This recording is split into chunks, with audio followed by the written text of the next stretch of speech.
On this week's edition of Coyote Nation TV Live, you'll see how your college can be paid for, why Lunar New Year is celebrated, and how much your fellow Coyotes know about Black historical figures.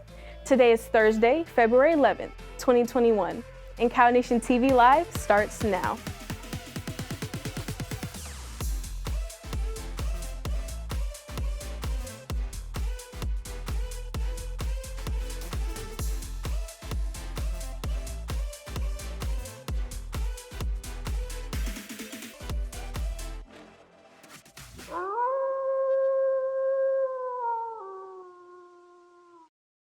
Hey Coyotes, I'm Chastity Samples, and with spring break right around the corner, that means the school year is coming to a close end.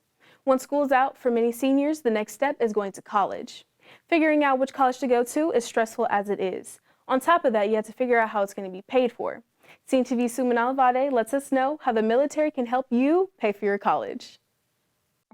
As students get closer and closer to finishing out high school, many start deciding on a path for their future education and career. According to the BBC, the largest employer in the world is hiring. From offering some tuition assistance to completely paying for college outright, the military can be an option for those looking to earn an education while avoiding debt even while serving.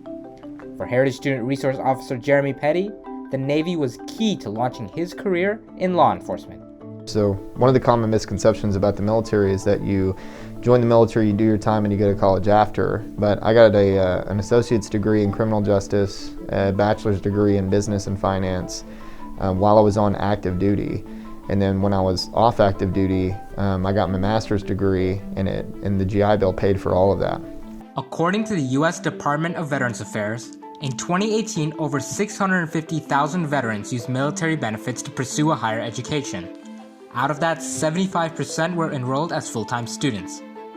All in all, the military has spent nearly $15 billion in education benefits for veterans in 2018 alone, primarily through two main programs, the Tuition Assistance Program and the GI Bill, aimed at benefiting veterans such as U.S. Army recruiter Sergeant Loblack.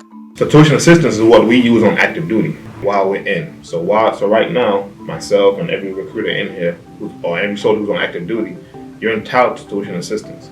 That's $4,500 per year toward your school. Some people retire, some people get injured and they get out, medically retired. Some people decide to do a 3-year contract and get out. The GI Bill essentially is going to pay for your education for the next 36 months. For certain veterans, such as Heritage graduate Trey Straw, a former U.S. Army infantryman, states can have their own benefits for veterans as well. Another good thing about being here in the great state of Texas is Texas actually pays for its veterans to do 4 years of state college. Super advantageous when you join the military if you want to use it for college. I mean, essentially you could have 8 years of free college. However, it's important to keep in mind that enlisting in the military is a commitment and requires a great deal of dedication and grit. It's a very unique experience because you're literally signing over your life and saying it belongs to someone else. It's the only institution in America where that exists, where somebody else tells you when to wake up and you have to do it, or you're criminally punished by it's called the UCMJ, the Uniform Code of Military Justice. It's a completely different set of laws that apply to people who are in the military. So that's probably one of the hardest things. I mean, the other is you're just kind of giving up your liberty in a sense, you know? I mean, I don't mean it to sound like they're just dictating everything you do all the time, but it's a very rigid structure. So if you can't adapt to that life is going to be very difficult. Despite the challenges, however, Trey says the experience is worth it. Pretty much everything you do in the military can transfer out into the real world. And a lot of people think, oh, well, how would a combat arms job transfer in the real world? You got leadership, you have accountability, all of those traits which transfer over out into being in the civilian sector. Find out what jobs are available, get an idea of something you'd like to do every day, and then let the military pay for that job experience and that education. And then use that college credit that you get in that training to go towards a bachelor's degree in nursing. Or, I mean, you could get your nursing certification while you're on active duty too. There's just a lot of opportunities. You just have to know how to take advantage of them and how to use the opportunities the military presents to your advantage. The military presents a unique alternative for students looking to earn an education while launching a career at the same time. However, it may not be for everyone. Although the military can prepare students for a wide range of careers and trades, alternatives do exist to enter into future-ready industries without committing to serve. Next, we'll explore additional substitutes to launch a future-ready career apart from the armed forces. I'm Sumit Nalavade for Coyote Nation TV.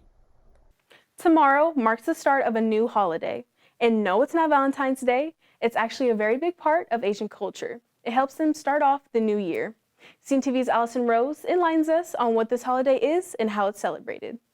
While most Americans have moved on from New Year's celebrations, many Asian Americans are just now gearing up to celebrate a special kind of New Year called Lunar New Year. So the Lunar New Year is based on the moon. So every time the moon revolves around the Earth, you call that 1 month, which is about like 28 days. So every 12 months of the lunar calendar, you call that Lunar New Year. It's a celebration that stretches back generations and has a rich history. It's probably around 3,000 years, maybe the beginning of like Chinese and Asian like civilization. A long time ago, there was this big dragon-like monster called Nian. That's actually the Chinese word for year. The Nian would terrorize the villages and towns.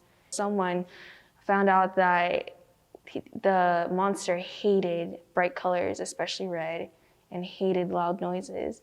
So when New Year's came around the next year, they taped up red posters and red paper on their houses and lit firecrackers to scare off the monster. And that's kind of how everything came to be. And while the holiday can also be called the Chinese New Year, many other countries in Asia are known to celebrate it. My family's from Vietnam. My mom's from Taiwan and my dad's from Hong Kong. They live in Korea, we live here. For all who celebrate, the holiday carries themes of good luck and prosperity. I know that in Vietnam, we always go outside in parades and we always give money. It's called lì xì. It's for good luck for the new year. Red means, at least in Asia, it symbolizes good luck. And the reason why we get red envelopes is because the adults want to kind of manifest good luck into that young person. And at its core, the Lunar New Year represents a family bond and a connection to Asian culture. For our family, it's about honoring ancestors and also in a way keeping up with tradition and keeping up with their culture, as well as like family bonding, because like my family literally doesn't live here. It's literally just me, my mom, and my dad. So I feel like this is one of the few ways that we can still keep in touch with our culture. I'm Allison Rose for Coyote Nation TV. It's not only Asian culture that could be celebrated this month. Black history can also be celebrated through reflecting and honoring Black historical figures.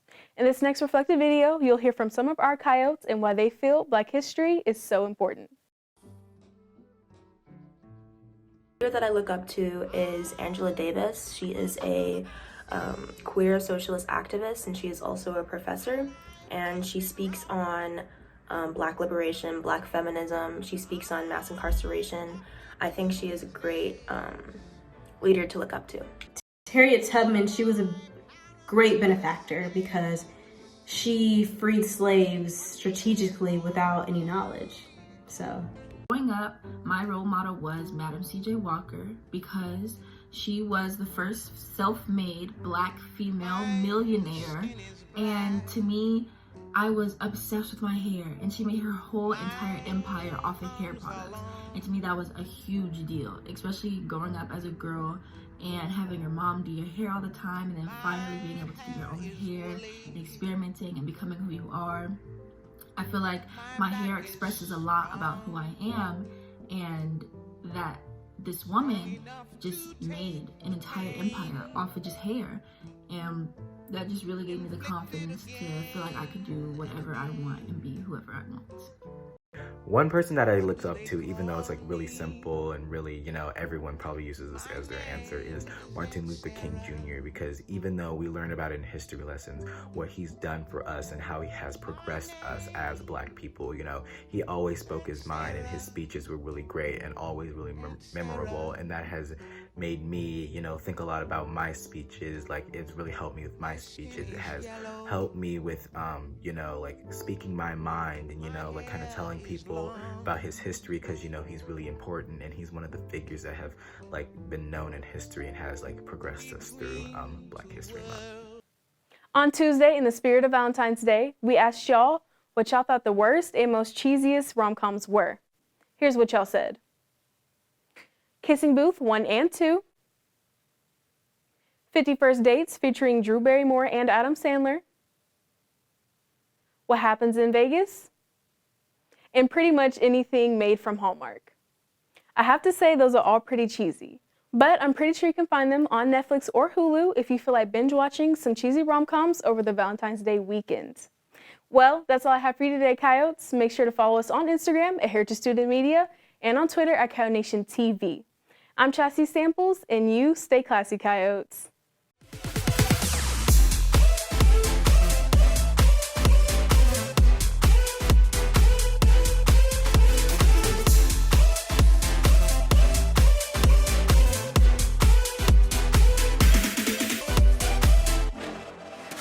Oh.